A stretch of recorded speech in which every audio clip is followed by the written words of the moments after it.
Di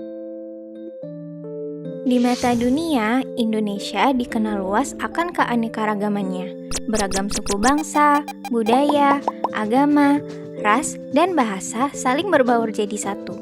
Persatuan di tengah perbedaan inilah yang menjadi ciri khas bangsa Indonesia sejak dulu. Tercermin dalam semboyan Bhinneka Tunggal Ika, perbedaan bukanlah jadi penghalang tersatukannya tiap individu di Nusantara, melainkan perbedaanlah yang mempersatukan kita. Namun realitanya, isu perpecahan dan intoleransi yang kian marak jadi faktor pemecah belah keutuhan suatu bangsa.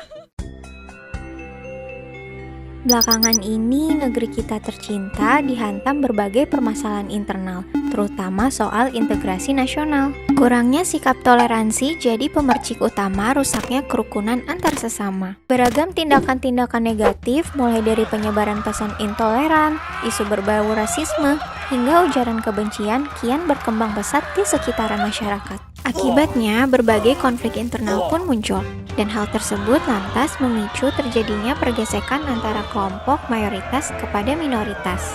Sikap merasa paling benar dan main hakim sendiri, lambat laun berujung pada tindakan kekerasan dan vandalisme. Bayangkan jika seandainya posisi kita berada di lingkaran minoritas, besar kemungkinan bisa saja kita diperlakukan secara diskriminatif. Pada dasarnya, intoleransi tidak hanya terbatas pada sikap membenci perbedaan pandangan pribadi saja. Intoleransi juga bisa muncul melalui perbedaan latar belakang suku, budaya, bahkan ras sekalipun. Nggak dapat dipungkiri pula, agama pun kini dijadikan sebagai kekuatan politik oleh segerombolan pelaku intoleransi. Perlahan, sikap toleransi mulai memudar dari waktu ke waktu, dan segelintir oknum cenderung ingin menang sendiri demi kepentingan pribadinya. Sebagai umat muslim yang cinta damai, salah satu sikap dasar yang harus ditanamkan dalam kehidupan sehari-hari adalah sikap saling menghormati dan menghargai kepada sesama. Sejatinya, Islam mengajak kepada umatnya untuk selalu menjalin kehidupan yang harmonis kepada manusia lainnya.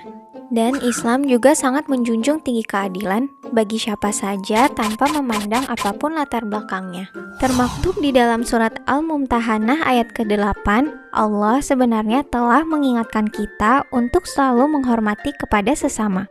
Allah Ta'ala berfirman,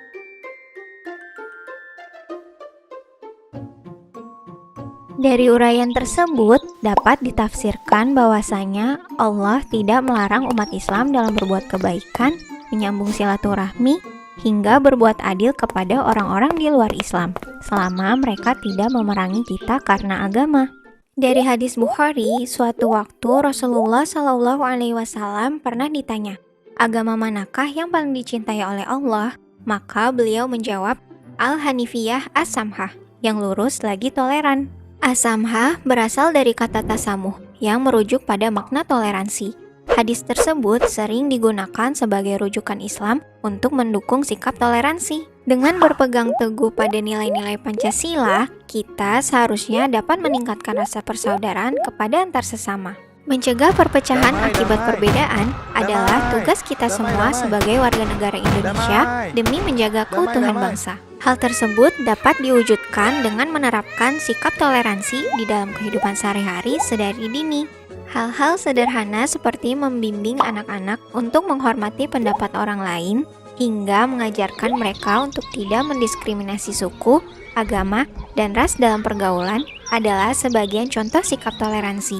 Selain itu, kita juga bisa memulainya dengan membuka pikiran untuk lebih saling menghargai dan menerima perbedaan yang ada.